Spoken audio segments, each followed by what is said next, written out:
Hello guys, good morning. So welcome back to my YouTube channel, Autoboy Zone or Autoboy's Garage. So mayroon tayong share ngayon about this seatbelt stock.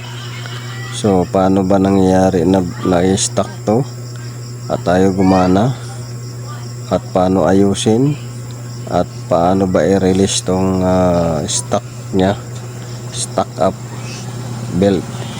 So yan yung topic natin ngayon guys, na ibibigay sa inyo o i-share para sa mga hindi alam pa.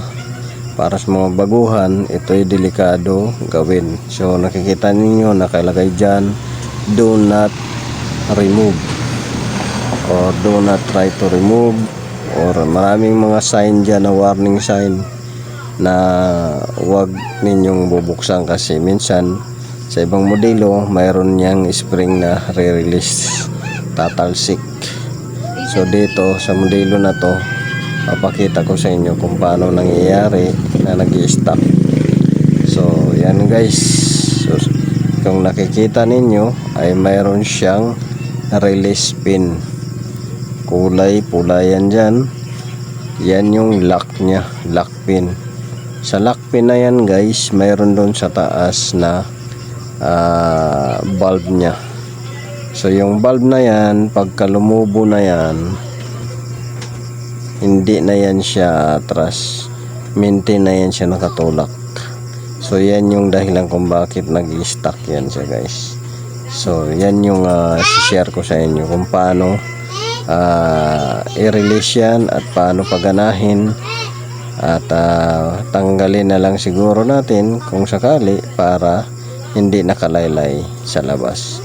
Dahil nung pinagawa sa atin to, nakalaylay sa labas, hindi maayos nung gumawa ng sasakyan. Siguro hindi naman natin minamaliit siya, so hindi pa niya alam mag-ayos niyan, at saka wala siyang idea. So hindi natin alam kung bakit nakalabas yan at hindi na naibalik. So yun lang guys yung share ko sa inyo. Galing yan dyan sa Sikandro. So van type tong ginawa natin, Nissan Serena.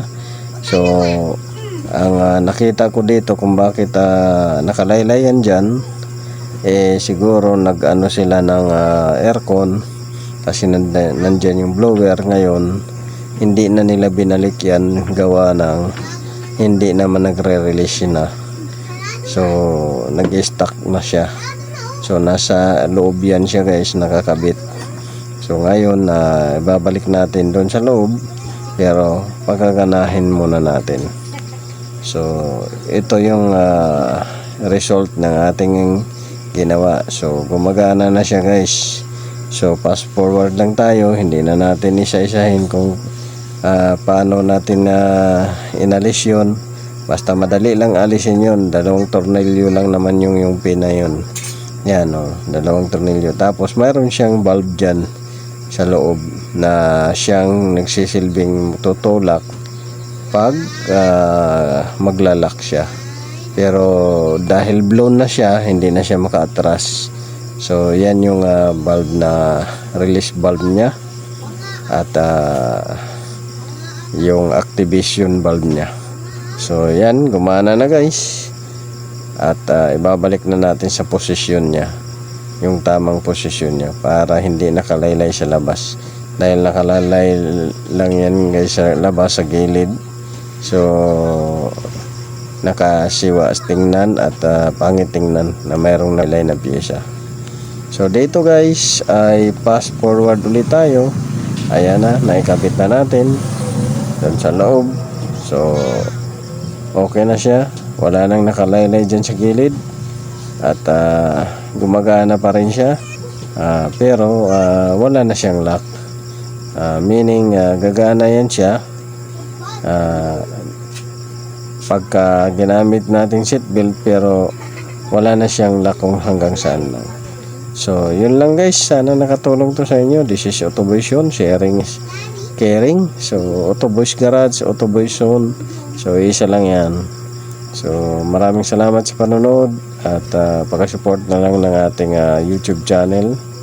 At don't skip my ads guys para makatulong din kayo sa ating channel. So, God bless you all.